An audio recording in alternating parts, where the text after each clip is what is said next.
सो hey everyone, तो in this video तो आज हम ओशनोग्राफी का पार्ट 2 कंप्लीट करने वाले हैं। तो पार्ट 1 हमने ऑलरेडी कवर कर लिया है। उसमें हमने बहुत सारी चीज़ें कवर करी हैं, लाइक हॉरिजॉन्टल जोन्स ओशनिक की, वर्टिकल जोन्स हो गई, या फिर मेजर रिलीफ फीचर्स हो गए या माइनर रिलीफ फीचर्स हो गए। वो सब हमने कवर कर रखा है, like continental shelf, continental rise, abyssal plain हो गया, कॉन्टिनेंटल स्लोप हो गया। ये सब चीज़ें हमने इन डिटेल डिस्कस कर रखी हैं। तो अब हम आते हैं नेक्स्ट वाले पार्ट में, जो भी रिमेनिंग टॉपिक्स हैं उस पर हम आते हैं फटाफट से, उनको कंप्लीट करते हैं क्योंकि टाइम बहुत कम है। उसके बाद फिर हम स्टार्ट करेंगे अपना बाकी का remaining part, like Indian geography हो गया, वर्ल्ड ज्योग्राफी हो गया, पॉलिटी का भी थोड़ा सेगमेंट बचा हुआ है, तो वो सब हम कंप्लीट करेंगे। तो प्लीज़ आप चैनल को सब्सक्राइब कर दीजिए, क्योंकि फिर नोटिफिकेशन मिलता रहता है, अपडेट होते रहते हैं चीज़ें, तो उससे आपको बहुत ज़्यादा हेल्प मिलेगी प्रिपरेशन में। तो अब हम आते हैं कि टेम्परेचर जो है ओशन वाटर्स का, उसका मेन सोर्स क्या होता है। तो हम सोर्सेज की बात करें अगर, तो सोर्सेज में अगर हम फर्स्ट सोर्स की बात करें तो सन जो है वो है मेजर ड्राइविंग फोर्स। यस, सन क्या है? सन मेजर ड्राइविंग फोर्स है। अगर हमने देखा ओशन वाटर जो है अपर लेयर, उसको हम एपिप्लेजिक जोन बोलते हैं, वही वार्म रहती है, क्योंकि वाटर की जो स्पेसिफिक हीट है वो ज़्यादा होती है। वो बहुत जल्दी गर्म नहीं होता, बहुत जल्दी गर्म नहीं होता, बहुत जल्दी ठंडा नहीं होता है। लैंड की स्पेसिफिक हीट कम होती है, ठीक है। तो एपिप्लेजिक जोन की अगर हमने बात करी, ऊपर वाली जोन, उसकी डेप्थ कितनी होगी अगर हम देखें तो 0 से 200 मीटर तक की डेप्थ होती है। अब हम बात करें इंटरनल अर्थ हीट की। इंटरनली अर्थ को कैसे वाटर को हीट मिल रही है? Through volcanic eruption, through volcanic eruption. Yes, इससे हमने रिलीफ फीचर्स पढ़े थे, कौन कौन से? सी माउंट हो गया, यस, मिड ओशनिक रिजेस हो गई, ये सब क्या थी? ये सब जो है रिलीफ फीचर्स थे। गायोड्स हो गए, ये किसकी वजह से बन रहे थे? ये वॉल्केनिक इरप्शन की वजह से बन रहे थे। तो ये इंटरनली जो है डीप ओशन वाटर्स को गर्म करता है, ठीक है। इससे क्या है, एक टेम्परेचर में कंट्रीब्यूशन देता है डीप सी इन्वायरमेंट को रेगुलेट करने में, इंटरनल अर्थ हीट, ठीक है। अगर हम थर्ड फैक्टर की बात करें, तो अब हम आते हैं फैक्टर्स कौन कौन से अफेक्ट करता है। Factors that are affecting the temperature of ocean water. Temperature की अगर हम बात करें, अगर हम हॉरिजॉन्टल और वर्टिकल में डिवाइड करें, तो पहले हम हॉरिजॉन्टल का देखें। तो हॉरिजॉन्टल में अगर हम बात करें पहला, तो वो होता है लैटिट्यूड। लैटिट्यूडनल वाइज अगर हम देखें तो पहले इक्वेटर, फिर सब ट्रॉपिकल रीजन, सब पोलर और पोलर, ये हमने देखे थे। इक्वेटर पे सबसे ज़्यादा सोलर रेडिएशन पड़ती है। यस, सोलर रेडिएशन यहाँ पे सबसे ज़्यादा पड़ती है, बट यहाँ पर सब ट्रॉपिकल पे जो है वार्म वाटर ज़्यादा क्यों होगा, और यहाँ पे इक्वेटर पे क्यों नहीं होगा, ये मैं आपको बताती हूँ। यहाँ पर पहली बात, सब ट्रॉपिकल पे पहला सबसाइडिंग एयर है, ये हमने क्लाइमेटोलॉजी वाले सेक्शन में अच्छे से देख लिया। सबसाइडिंग एयर है, और यहाँ पे हायर टेम्परेचर है। हायर टेम्परेचर इक्वेटर पे भी है, बट यहाँ पर वार्मर एयर है, राइजिंग एयर है। पहली बात तो वार्मर राइजिंग एयर है, यहाँ पर सबसाइडिंग एयर है। राइज होगी एयर तो वो क्या बनाएगी? वो क्लाउड का फॉर्मेशन होगा। जैसे ही क्लाउड का फॉर्मेशन होगा वहाँ प्रेसिपिटेशन होगी, तो वहाँ पे टेम्परेचर जो है वो रेगुलेट रहता है एज कम्पेयर टू सब ट्रॉपिकल रीजन। सब ट्रॉपिकल रीजन इसलिए ज़्यादा वार्मर है इक्वेटर से, ठीक है। ये हो गया लैटिट्यूडनल वाइज। अब हम देखते हैं अनइक्वल डिस्ट्रीब्यूशन है किसका? लैंड और सी का। Unequal distribution of land and sea. हमने देखा था कि नदर्न हेमिस्फीयर में जो है लैंड ज़्यादा है, और सदर्न हेमिस्फीयर में लैंड कम है। तो लैंड की स्पेसिफिक हीट कम होती है, लैंड जल्दी ठंडा होता है, जल्दी गर्म होता है, बट ये वाटर को, ओशन वाटर को भी तो कंट्रीब्यूशन देगा गर्म और ठंडा करने में। लैंड ब्रीज और सी ब्रीज में, लाइक विंड जो मूव करती है, लैंड ब्रीज और सी ब्रीज, तो वो क्या है? वो गर्म करना और ठंडे करने में हेल्प करेगा वाटर को, तो इस वजह से भी अफेक्ट होगा टेम्परेचर, ठीक है। नेक्स्ट आती है प्रिवेलिंग विंड्स। विंड्स जो है बहुत बड़ा रोल प्ले करती है, मैंने बताया। विंड्स क्या है? वो ट्रांसफर करेगी वाटर को आगे। यस, तो यहाँ पर वैक्यूम क्रिएट होगा, तो यहाँ पे नीचे का वाटर आएगा वैक्यूम को फिल करने के लिए, तो ये होगी अपवेलिंग, इसको बोलते हैं अपवेलिंग। और डाउन वेलिंग जब नीचे जाता है वाटर, उसको बोलेंगे डाउन वेलिंग। यहाँ पे क्रिएट हुआ तो यहाँ पर क्या क्रिएट हो जाएगा, एक गायर क्रिएट हो जाएगा। यस, ठीक है। अप वेलिंग और डाउन वेलिंग होगी, तो विंड का रोल हो गया। अब हम बात करें ओशन करेंट्स की। ओशन करेंट्स में अगर हम देखें तो ओशन करेंट्स क्या होते हैं, कुछ नहीं होता है, कंटिन्यूस मूवमेंट जो हो रहा है ओशन वाटर का, उसी को हम ओशन करेंट्स बोलते हैं। ओशन करेंट्स दो पार्ट में डिवाइडेड है, cold ocean current and the warm ocean current. ये मैंने शॉर्ट्स में अपलोड भी किया था। यस, तो कोल्ड ओशन करेंट और वार्म ओशन करेंट। अगर हम कोल्ड ओशन करेंट देखें तो कोल्ड ओशन करेंट ये पोलर रीजन में मिलेगा, और वार्म ओशन करेंट जो है वो इक्वेटोरियल वाले एरिया में मिलेगा। तो ये क्या हेल्प करेंगे, ये हेल्प करेंगे रेगुलेट करने में, सी टेम्परेचर को रेगुलेट करने में हेल्प करेंगे। ठीक है, ओशन करेंट्स। अब हम बात करें वर्टिकल डिस्ट्रीब्यूशन ऑफ टेम्परेचर की। वर्टिकल डिस्ट्रीब्यूशन ऑफ टेम्परेचर की अगर हम बात करते हैं तो इसमें 3 लेयर्स बनती हैं। 3 लेयर सिस्टम बनता है from surface to the bottom. तो पहली हो गई टॉप लेयर। टॉप लेयर जो है वो वार्म होगी, वार्म ओशन वाटर होगा। इसकी थिकनेस कितनी होगी, इसकी थिकनेस होगी 500 मीटर थिकनेस होगी। जो डेप्थ है, इसमें वर्टिकली डेप्थ की बात हो रही है, हॉरिजॉन्टली डेप्थ की बात नहीं हो रही थी। वर्टिकली डेप्थ की बात करें तो 500 मीटर थिक डेप्थ होगी। ठीक है, और यहाँ पे ट्रॉपिकल रीजन में जो है throughout the year present रहेगा वार्म ओशन वाटर। ठीक है, ट्रॉपिकल रीजन में throughout the year present रहेगा, throughout the year, but as compare to mid latitude throughout the year. अगर हम बात करें मिड लैटिट्यूड की, तो मिड लैटिट्यूड में जो है वहाँ पर केवल और केवल ड्यूरिंग समर्स डेवलप होगा, ड्यूरिंग समर्स, क्योंकि यहाँ पे ITCZ का बहुत बड़ा रोल होता है। ये हमने क्लाइमेटोलॉजी में अच्छे से डिस्कस कर रखा है। ठीक है, इसको हम एपिप्लेजिक जोन भी बोल सकते हैं। ठीक है, फिर आता है थर्मोक्लाइन वाला ये लेयर। मैं एक डायग्राम पहले ड्रॉ करती हूँ, उसके बाद अच्छे से समझ आएगा।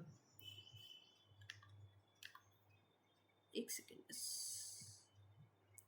ये अगर हम देखें 500 मीटर तक की थिकनेस पे, यहाँ पर क्या हो रहा है, यहाँ पर एकदम से डिप आया, ये हो गया 1000 मीटर की थिकनेस।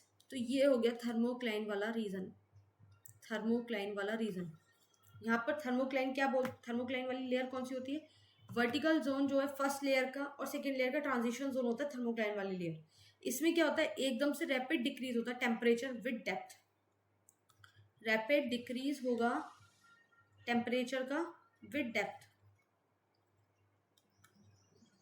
ठीक है, फिर इसके बाद थर्ड लेयर आती है, वो बहुत ज़्यादा कोल्ड लेयर होगी और ये डीप ओशन फ्लोर तक एक्सटेंड करेगी। ठीक है, अब हम आते हैं सैलिनिटी पे। सैलिनिटी क्या होता है, हमने टेम्परेचर का देख लिया कॉन्ट्रीब्यूशन वर्टिकली और हॉरिजॉन्टली। अब हम आते हैं सैलिनिटी पे। पहली बात तो सैलिनिटी क्या होता है, सैलिनिटी कुछ नहीं होता, जो भी टोटल कंटेंट है डिजॉल्व्ड सॉल्ट का इन द ओशन वाटर, तो वही होता है सैलिनिटी। डिजॉल्व्ड सॉल्ट्स का total content in sea water या इन ओशनिक वाटर, तो वो होता है सैलिनिटी। ठीक है, अगर हम बात करें सॉल्ट वाटर का कंपोजिशन क्या होता है, सॉल्ट का ओशन वाटर में सॉल्ट का कंपोजिशन क्या होता है, तो उसको अगर हम देखें तो सोडियम क्लोराइड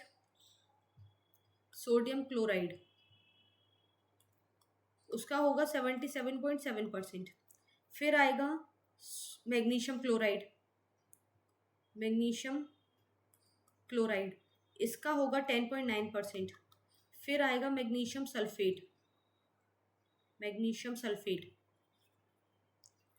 इसका होगा 4.7%। फिर आएगा कैल्शियम सल्फेट होगा 3.6%। देन आता है पोटेशियम सल्फेट जो है उसका कंपोजिशन होगा 2.5%। लाइक एटमॉस्फेयर का जो कंपोजिशन है वही अगर हम सॉल्ट ओशन में देखें तो उसका सॉल्ट का कंपोजिशन हमने पढ़ा है, जैसे हम एटमॉस्फेयर में कंपोजिशन पढ़ते हैं। ठीक है, अब इनको कौन कौन से फैक्टर्स अफेक्ट करते हैं ओशन की सैलिनिटी को अगर हम देखें तो कौन कौन से फैक्टर्स हैं। तो पहला फैक्टर है इवेपोरेशन। जहां पर इवेपोरेशन होगा वहां पर सैलिनिटी ज़्यादा होगी, वहां पर क्या होगी, सैलिनिटी ज़्यादा होगी।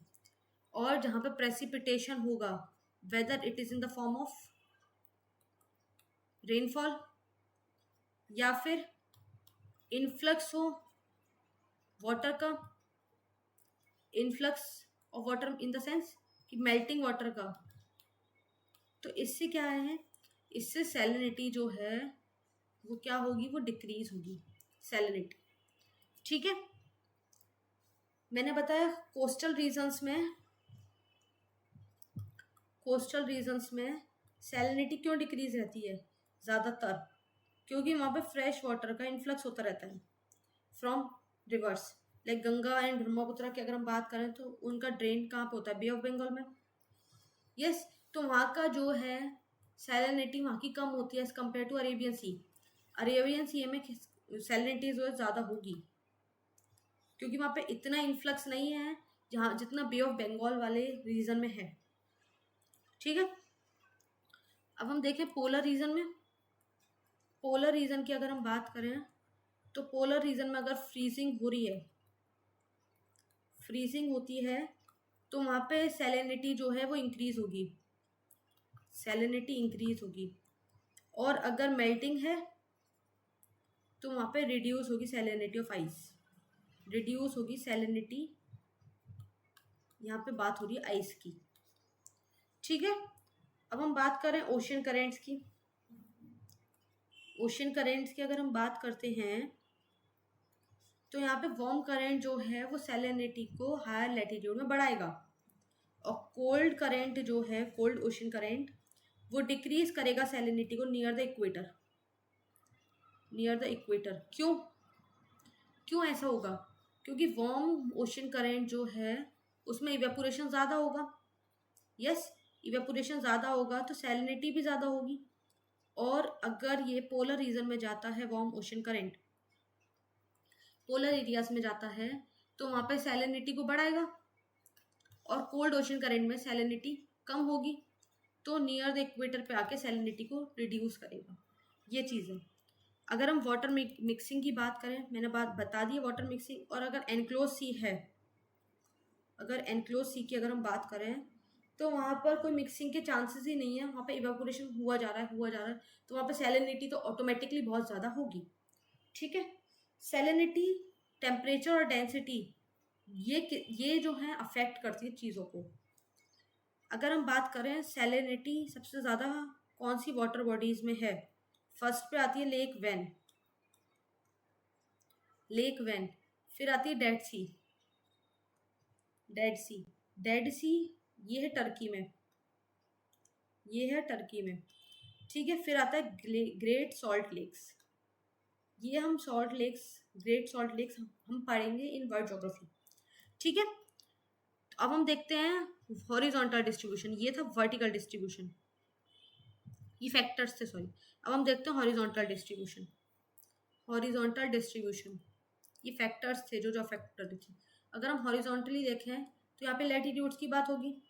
अगर हम लैटिट्यूडनल वाइज देखें तो इक्वेटोरियल रीजन में सैलिनिटी ज़्यादा होगी या कम, आप लोग सोच के बताइए।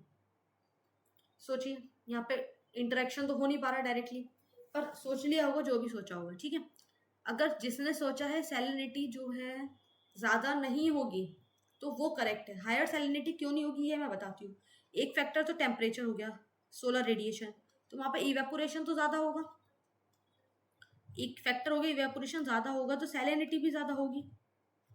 बट इवेपोरेशन के साथ साथ वहाँ पे प्रेसिपिटेशन भी हो रहा है, वहाँ पर क्या हो रहा है, प्रेसिपिटेशन भी हो रहा है, तो वो सैलिनिटी को क्या है, रिड्यूस कर दे रहा है, सैलिनिटी को वो रिड्यूस कर दे रहा है।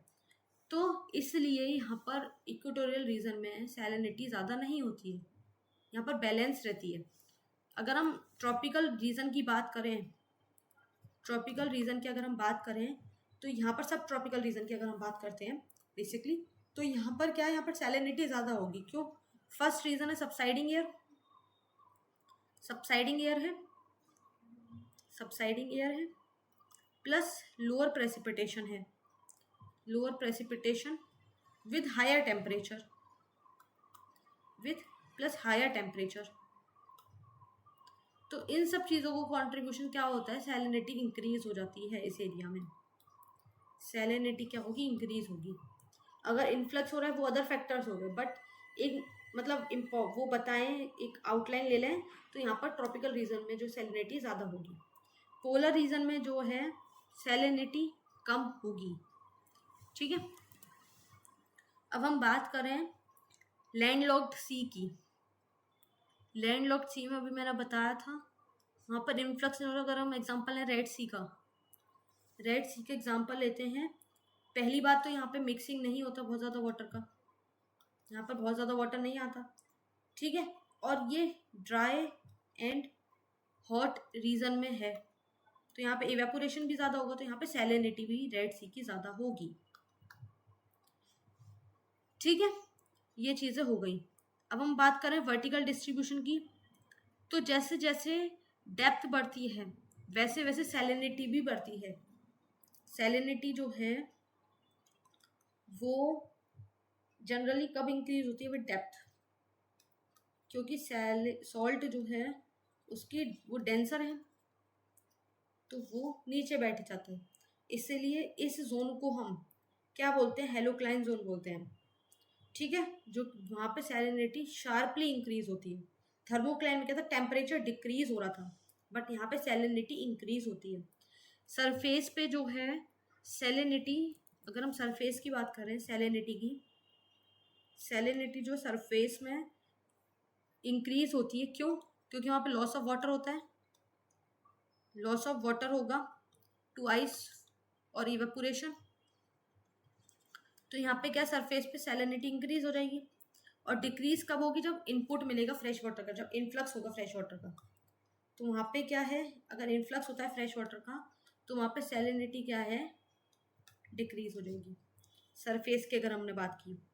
ठीक है, अब हम बात करते हैं बे ऑफ बंगाल की, हमने देख ली, बे ऑफ बंगाल देख लिया, अरेबियन सी देख लिया। अब हम बात करते हैं ओशियन वाटर सर्कुलेशन की। तो पहले देखते हैं वेव्स। वेव्स, अगर हम वेव्स की बात करें तो वेव्स क्या है, वेव्स जो एक्चुअली एक एनर्जी है, जहाँ पर वाटर क्या होता है, where water moves across the ocean surface, across the ocean surface, ये होगा वेव्स। वेव्स का मेन क्या किससे कॉज होती है, मेन वेव्स कॉज होती है विंड से। विंड एक बहुत बड़ा फैक्टर है वेव्स को जनरेट करने में। ये स्लो डाउन कब होंगी, अगर फ्रिक्शन आ गया बीच पर, लैंड आ गई, तो वहाँ पर क्या है, वेव्स की स्पीड जो है वो स्लो डाउन हो जाएगी। यस, वहाँ पर वेव्स की स्पीड जो है स्लो डाउन हो गई। ठीक है, अब हम बात करें लाइक ये वेव्स हैं, तो ऊपर वाले वेव्स का पार्ट को हम क्रस्ट बोलते हैं, नीचे इसको ट्रफ बोलते हैं। ठीक है, इसको क्या बोलेंगे, wave height. Wave height, crust और ट्रफ के बीच में जो भी डिस्टेंस है उसको बोलेंगे वेव हाइट, और दोनों क्रस्ट के बीच में जो भी डिफरेंस है उसको बोलेंगे वेव लेंथ। Wave length. और अगर जब वेव हाइट हाफ रह जाती है तो उसको क्या बोलेंगे, उसको बोलेंगे वेव एम्पलीट्यूड, उसको बोलते हैं वेव एम्पलीट्यूड। ठीक है, हमने ये देख लिया। अब मैं एक चीज़ और बता दूं कि लार्जेस्ट वेव्स कहाँ पर बनेंगी, लार्जेस्ट वेव्स बनेंगी ओपन ओशियंस में। ओपन ओशियंस में क्यों बनेंगी लार्जेस्ट वेव्स, क्योंकि इनको ज़्यादा एरिया मिल गया, ज़्यादा बड़ा एरिया मिल गया, वहाँ पर ये बड़ी वेव्स बन सकती हैं। जहाँ पर एरिया कम है तो वहाँ पे वेव्स बनने के चांसेस बहुत, बड़ी बड़ी वेव्स बनने के चांसेस बहुत कम रहते हैं। ठीक है, वेव लेंथ हमने देख लिया, वेव एम्पलीट्यूड हमने देख लिया। अब हम बात करते हैं टाइड्स की।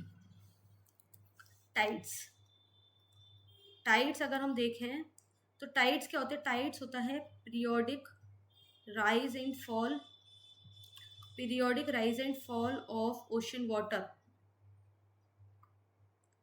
ये किस वजह से होता है, इसके कौन कौन से फैक्टर्स हैं, ड्राइविंग फोर्स हैं। अगर हम देखें तो पहला है gravitational pull, gravitational pull, and दूसरा है इसके काउंटर फोर्स लगती है, वो centrifugal force, centrifugal force, yes, जो कि एक साइड बल्ज क्रिएट होता है अपोजिट साइड में, तो उसकी वजह से क्या है, सेंट्रीफ्यूगल फोर्स की वजह से टाइडल बल्ज लगता है। ठीक है, अब हम देखते हैं कि दो टाइप्स की टाइड होती हैं, स्प्रिंग टाइड एंड द नीप टाइड। तो अब हम देखते हैं स्प्रिंग टाइड। स्प्रिंग टाइड की अगर हम बात करें तो स्प्रिंग टाइड हम देखते हैं, पहले मैं बना दूँ, लाइक ये अर्थ है, ठीक है, अर्थ के बाद ये मून है और ये हो गया सन, ठीक है, ये हो गई अर्थ, ये हो गया मून और ये हो गया सन, ठीक है, ये दोनों एक ही स्ट्रेट लाइन में है। जैसे ही स्ट्रेट लाइन में हुई तो इन दोनों का, सन का और मून का ग्रेविटेशनल फोर्स लग रहा है। देखिए ये नॉर्मल वाटर है अर्थ के सरफेस पे, ये नॉर्मल वाटर है, नॉर्मल वाटर पे अगर ग्रेविटेशनल पुल लग रहा है तो ये वाटर राइज करेगा। ये वाटर राइज किस वजह से, कि ग्रेविटेशनल पुल की वजह से, बट इसके काउंटर एक्ट में यहाँ पर क्या होगा, सेंट्रीफ्यूगल फोर्स की वजह से दूसरी साइड भी हाई टाइड्स बनेंगी। तो यहाँ पे वाटर राइज किया, ये नॉर्मल वाटर था, यहाँ पे बन गई लो टाइड्स, क्योंकि यहाँ का वाटर यहाँ पर ट्रांसफर हो गया, ये वाला पार्ट का वाटर यहाँ पर ट्रांसफर हो गया, तो यहाँ पे क्या बनी, लो टाइड्स, और इस ऐसे ही यहाँ पर बनेंगी लो टाइड्स, यहाँ पर लो टाइड्स, लो टाइड्स, यहाँ पर बनी हाई टाइड्स और यहाँ पर बनी हाई टाइड्स। हाई टाइड्स क्यों बनी, यहाँ पर नॉर्मल से ज़्यादा हाई टाइड्स बनती हैं, नॉर्मल हाई टाइड से ज़्यादा हाई टाइड्स बनती है, क्यों, क्योंकि यहाँ पर दोनों का कंबाइंड ग्रेविटेशनल फोर्स, वो पुल लगा है कंबाइंड स्प्रिंग टाइड में। स्प्रिंग टाइड समझ आया, स्प्रिंग टाइड जो है ट्वाइस अ मंथ होता है, once during a full moon, और फिर दूसरा होता है न्यू मून पीरियड के टाइम पे। स्प्रिंग टाइड्स कब बनती है, न्यू मून के टाइम पे, न्यू मून के टाइम पे एंड फुल मून के टाइम पे स्प्रिंग टाइड, और ये ट्वाइस अ मंथ होते हैं। पहली बात तो स्प्रिंग टाइड समझ आना चाहिए, नॉर्मल वाटर था, जैसे ही पुल हुआ ग्रेविटेशनल पुल की वजह से राइज किया वाटर, जो नॉर्मल सरफेस का वाटर था उससे राइज हुआ तो वो बनी हाई टाइड्स, और जो सरफेस का वाटर का सरफेस था वो नीचे चला गया तो वो क्या बनी, लो टाइड्स, क्योंकि वाटर ट्रांसफर हो गया। ठीक है, अब हम बात करते हैं नीप टाइड की। नीप टाइड क्या होती है, नीप टाइड में क्या होता है ये देखते हैं। नीप टाइड में अगर हम बात करें, लाइक ये अर्थ हो गई, यहाँ पर 90 डिग्री में बनेगा, ये अर्थ हो गया, ये मून, ये सन, ठीक है। अब हम बात करते हैं, ये अर्थ हो गया,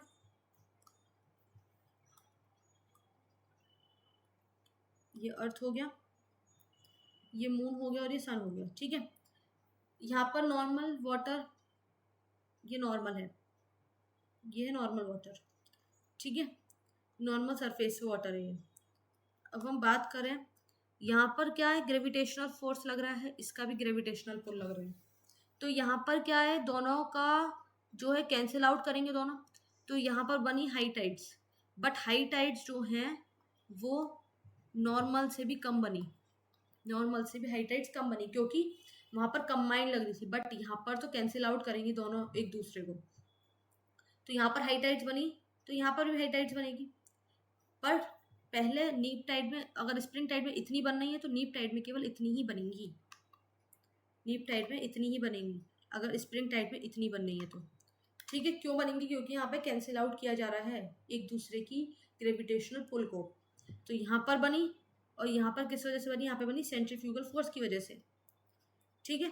फिर यहाँ पर क्या है, लो टाइड्स बनेंगी, लो टाइड्स, लो टाइड्स जैसे स्प्रिंग टाइड्स में बन रही थी कम, उससे ज़्यादा बनेगी, क्यों, क्योंकि यहाँ पे वाटर का जो ट्रांसफर हुआ है वो कम हुआ है, ठीक है। जो लो टाइड्स हैं वो नॉर्मल से ज़्यादा बनेंगी, समझ आया ये वाली चीज़, ये बहुत ज़्यादा ट्रिकी टेक्निकल चीज़ है, नॉर्मल से ज़्यादा बनेगी यहाँ पे, क्योंकि यहाँ पे जो ट्रांसफर हुआ था वाटर का, ओशन वाटर का यहाँ पे जो ट्रांसफर हुआ है वो कम हुआ है, जो स्प्रिंग टाइड में ज़्यादा हुआ था, इसलिए यहाँ पे लो टाइड जो है स्प्रिंग टाइड्स के मुकाबले ज़्यादा बनी हैं।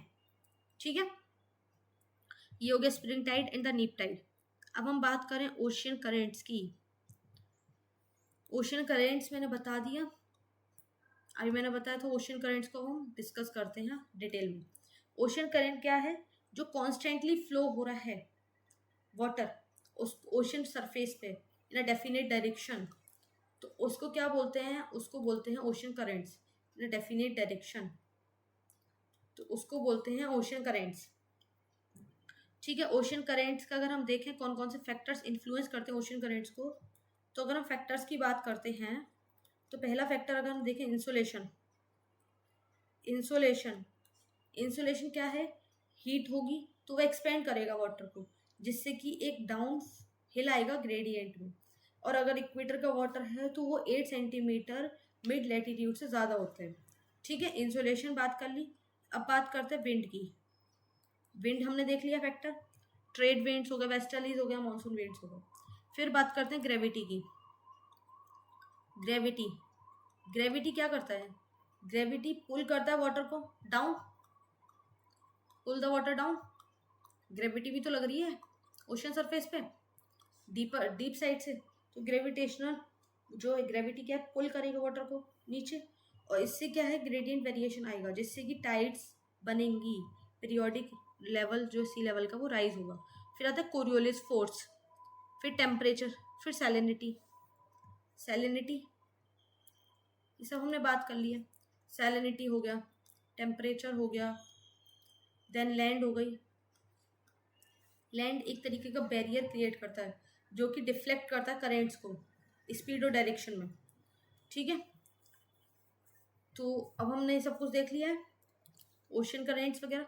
तो ओशनोग्राफी पूरी कंप्लीट होती है हमारी, ओशनोग्राफी पूरी कंप्लीट होता है। अब हम नेक्स्ट उसमें हम स्टार्ट करते हैं फिर वर्ल्ड ज्योग्राफी। आप लोग मुझे बता दीजिएगा कमेंट सेक्शन में क्या स्टार्ट करना है, पहले वर्ल्ड ज्योग्राफी या इंडियन ज्योग्राफी, तो वैसे वैसे स्टार्ट कर देंगे। अगर कोई भी दिक्कत है तो प्लीज़ आप कमेंट सेक्शन में मुझे बताइए, मैं सब कुछ करने को तैयार हूँ, बस आपका इस साल सिलेक्शन चाहिए, क्योंकि मैं अपना 100% दे दूँ तो आप लोगों को भी अपना 100% देना होगा। और चैनल को सब्सक्राइब कर लीजिए, अगर कोई भी दिक्कत है तो कमेंट सेक्शन में बताइए, उसका सॉल्व मैं करूँगी प्रॉब्लम। ठीक है, till then bye bye, stay tuned for the next video. अच्छे से रिवाइज कीजिए, अच्छे से शॉर्ट नोट्स बनाइए, मैं बार बार कह रही हूँ शॉर्ट नोट्स बहुत इंपॉर्टेंट हैं। ठीक है, तो अब हम मिलते हैं नेक्स्ट वीडियो में, टिल देन बाय बाय।